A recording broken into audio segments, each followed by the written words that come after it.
अगर समरावता की लड़ाई में हार गए तो राजस्थान का प्रशासन इतना निरंकुश और अत्याचारी हो जाएगा। हमने जो कर लिया सही है, अपने बहन बेटियों की इज्जत सड़क पर घसीट कर मारा, हमने लोगों की संपत्ति को जला दिया। इंक्वायरी के नाम पर हमारे खिलाफ कुछ नहीं। क्रांतिकारी अगर आप हो तो क्रांति का मतलब सारी व्यवस्था को बदल डालने वाली आग। सत्ता का विरोध करने वाले लोगों को न केवल उठाकर जेल में डाला जाएगा, सवाल अकेले नरेश का नहीं है, सवाल पूरे गांव का है। भजनलाल की सरकार की पुलिस इतनी निरंकुश, इतनी तानाशाह और इतनी अत्याचारी हो गई, घर में बैठा हुआ व्यक्ति उसके सामने सुरक्षित और व्यक्ति नहीं, महिलाएं सुरक्षित। क्या उस समरावता की इंसाफ की लड़ाई में जाकर उनका पक्ष रखना नरेश का गुनाह हो गया? न ये नरेश का गुनाह है, न समरावता का गुनाह है, गुनाह सरकार का है, तानाशाही सरकार की है। सरकार के विरोध में उठने वाली आवाजों को कुचल दो, चाहे लाठी चलाओ, चाहे गोली चलाओ, चाहे आंसू गैस चलाओ। और ये प्रवृत्ति केवल समरावता की घटना नहीं, आप मान के चलना, इस पर अंकुश नहीं लगा तो सारी व्यवस्था के लिए चुनौती है। सारी विधानसभा का घेराव,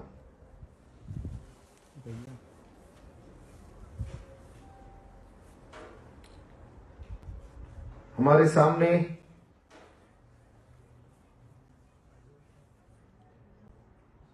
दो बातें स्पष्ट है।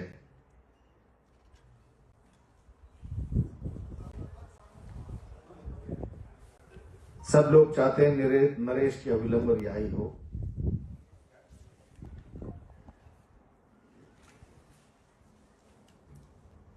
और इससे भी एक बहुत महत्वपूर्ण बात,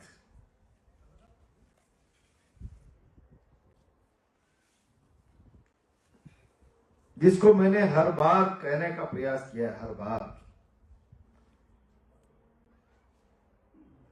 और जहां मौका लगा मैंने इसको जोर से रखने का प्रयास किया है।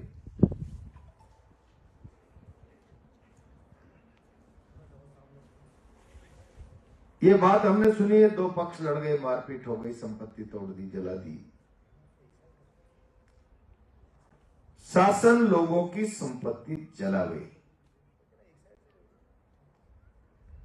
और उल्टा चोर कोतवाल को डांटे। जिन लोगों की संपत्ति जलाई, जिसके नौजवान की गाड़ी जलाई, जिसकी कार जलाई, जिसकी जीप जलाई, जलाने के मुकदमे में उल्टा उसको बंद किया।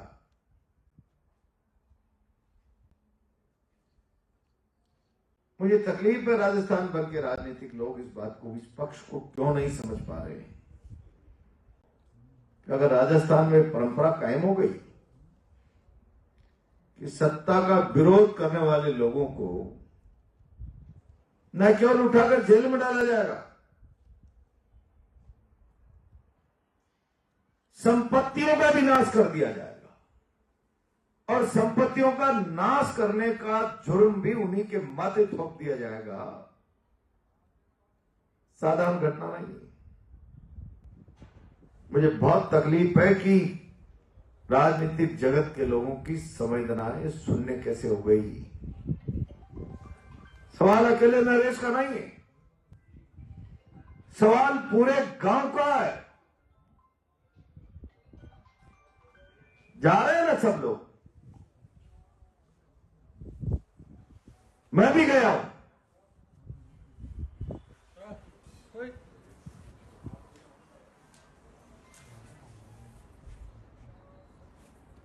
समरावता का दौरा करने वाले हर राजनेता को केवल अखबार में छपने के लिए नहीं,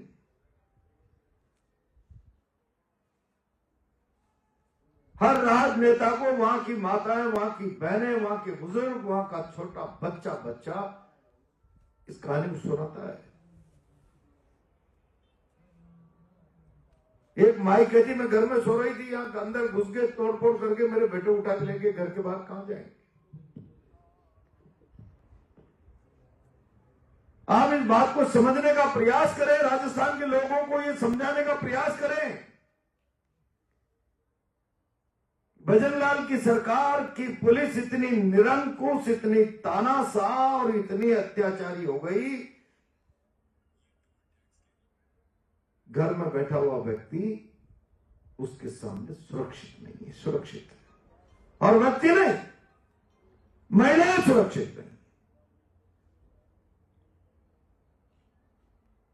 किरोड़लाल जी आए थे, संभागीय आयुक्त से जांच कराएंगे, और तब गांव ने भी विरोध किया और मैंने भी विरोध किया। एक कलेक्टर के खिलाफ, एक एसपी के खिलाफ, उनके दमनकारी कृत्य के खिलाफ, उनने जो अत्याचार जुर्म किया है उसके खिलाफ उसी कैडर का एक अधिकारी क्या उन्हें गुनाहगार साबित कर देगा?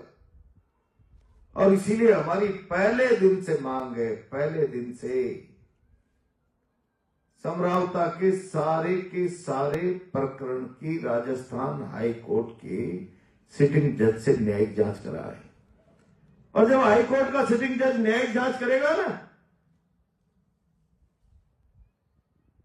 ये बात नहीं करे ना, जब न्यायिक जांच करेगा तो दूध का दूध, पानी का पानी। जो संपत्तियां जलाने और तोड़ने के जुर्म में 60 लोगों को जेल में डाला, वो मुकदमा पहले दिन खारिज होगा, पहले दिन। और वो मुकदमे में गुनाहगार बनेंगे राजस्थान पुलिस के लोग, भजनलाल की सरकार के अधिकारी। सुनना नहीं चाहती सरकार।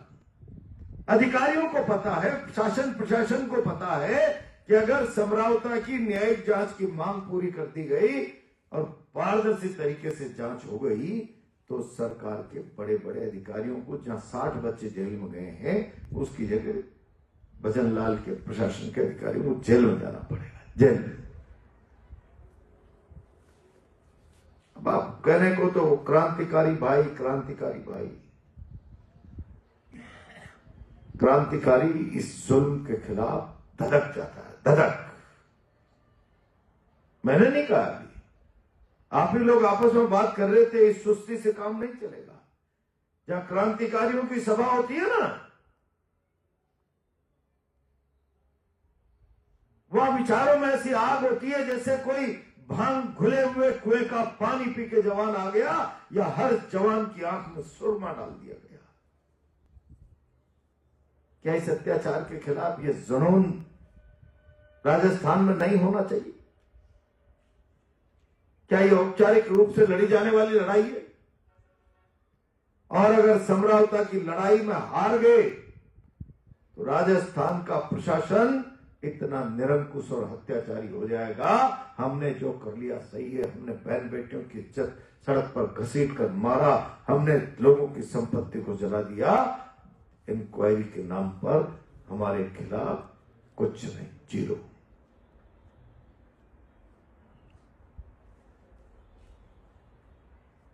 मैं बहुत लंबा चौड़ा भाषण नहीं करूंगा। क्रांतिकारी अगर आप हो तो क्रांति का मतलब सारी व्यवस्था को बदल डालने वाली आग। यह हम सारी व्यवस्था बदलने के लिए आगे नहीं बढ़ रहे, और उस व्यवस्था को बदलने के लिए प्राणों का होम भी करना पड़े तो कर देंगे। क्रांति का भाव उसको कहते हैं। शीश कटाना पड़ा तो कटा देंगे। ना हम शीश कटाना चाहते हैं, ना हम कोई शीश काटना चाहते हैं।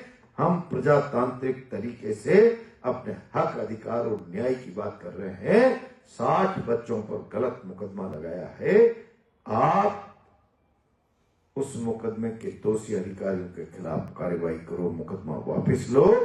और आपने एक नौजवान को, आदिवासी को, उभरते हुए नेता को उसकी राजनीतिक हत्या करने की साजिश रच के जेल में डाल दिया, और वो जेल के बाहर नहीं आए। इसके लिए डबल एजी खड़े होंगे, ट्रिपल एजी खड़े होंगे, पूरी सरकार की ताकत लग जाएगी, पूरी सरकार की ताकत। रोको, कैसे भी रोको, जमानत नहीं होनी चाहिए। क्या करना चाहते हैं आप? इस डेमोक्रेसी की व्यवस्था में इस मुल्क का, इस प्रदेश का आदिवासी अपने हक अधिकार की बात भी नहीं रख पाएगा। उसे अपने साथ न्याय और इंसाफ की बात करना क्या गुनहगार बना देगी उसको? समरावता नहीं जाना चाहता, देवली में उनियारा में रहेगा। क्या ये अपने हक की बात करना गुनाह हो गया समरावता के लिए? क्या उस समरावता की इंसाफ की लड़ाई में जाकर उनका पक्ष रखना नरेश का गुनाह हो गया? न ये नरेश का गुनाह है, न समरावता का गुनाह है, गुनाह सरकार का है, तानाशाही सरकार की है। सरकार के विरोध में उठने वाली आवाजों को कुचल दो, चाहे लाठी चलाओ, चाहे गोली चलाओ, चाहे आंसू गैस चलाओ। और ये प्रवृत्ति केवल समरावता की घटना नहीं, आप मान के चलना, इस पर अंकुश नहीं लगा तो सारी व्यवस्था के लिए चुनौती है। सारी व्यवस्था के लिए जब शासन प्रशासन का रवैया इस प्रकार का बन जाए कि शासन के खिलाफ उठने वाली आवाजों को दमन से कुचल दो, खाकी उर्दी के डंडे और तो तमंचे का भय दिखाकर उसको रौंद दो, ये परिस्थितियां लोकतंत्र के लिए घातक है। और इन परिस्थितियों का खामियाजा अगर किसी को भुगतना होता है तो किसी राजनेता को नहीं, आम आदमी को भुगतना होता है।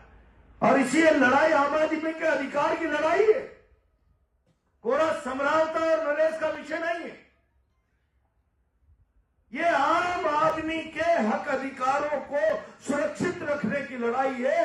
एक व्यक्ति के साथ भी नाइंसाफी करने का अधिकार राजस्थान की सरकार को, भजन लाल की सरकार को, टॉप के एसपी कलेक्टर को, पूरी प्रशासन की व्यवस्था को किसने दे दिया ये अधिकार? और उन्होंने बिना किसी अधिकार के ये जुल्म कर दिया, अत्याचार कर दिया। तो मैं हर बार कहता हूं, क्या ये आपराधिक कृत्य नहीं है?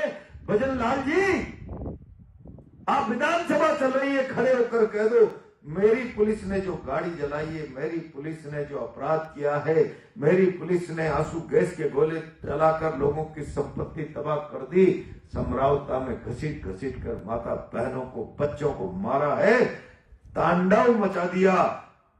हाँ, मेरे राज्य में ये तांडव, ये उपद्रव पुलिस का अपराध की श्रेणी में नहीं आता। पता नहीं कोई आईपीसी सीआरपीसी एविडेंस एक्ट को मोदी जी शाह ने बदला है, उसमें ऐसा क्लोज डाल दिया कि जहां भाजपा की सरकारें होंगी, क्या पढ़ा है क्या आपने? कैसा क्लोज डाल दिया है? जहां भाजपा की सरकारें होंगी उनके खिलाफ कोई आवाज उठाएगा तो दिल्ली तो ईडी ला देगी, सीबीआई ला देगी, न जाने क्या क्या ला देगी। और प्रशासन प्रदेश में अगर कोई बोलेगा तो डंडे से, तमंचे से, गुंडागर्दी से, बाहुबल से उसके मुंह को बंद कर देगा, जेल में डाल देगा, सीटों के अंदर। ठीक है क्या भैया? इस व्यवस्था के खिलाफ, इस अराजक व्यवस्था के खिलाफ क्रांतिकारी कहने से, परिभाषित अपने आप को करवा लेने से नहीं, भावों से, जुनून से। ऐसा लगना चाहिए 25 तारीख को जैसे कोई उन्माद था न्याय और इंसाफ की मांग के लिए। हर गांव के कुएं में वही सुर जा रही थी, जहां न्याय और इंसाफ की आग लोगों के दिल में धड़क रही थी, वही आग। और उस पानी में नशा था जिसने आंख में सुरमई की तरह लालिमा ला दी चेहरे पे, गुस्से के साथ, जुनून के साथ। क्या अगर इस तरीके से सुस्तीवाड़े में रहोगे तो बात गड़बड़ है, बात खत्म हो जाएगी। बात अकेले नरेश की नहीं, नरेश को तो ये राजनीतिक अस्तित्व मिटाना चाहते हैं। हम लड़ेंगे आर पार, सड़क पर भी लड़ी रहे, न्यायालय में भी लड़ेंगे, लेकिन क्या ये आम आदमी के साथ इंसाफ की बात नहीं? क्या यह सरकार का जुल्मी चेहरा बेनकाब करके भविष्य में इस प्रकार की कोई हिम्मत न जुटा पावे, उसके लिए लड़ाई नहीं, एक नहीं। और इसीलिए मैं इतना ही कहूंगा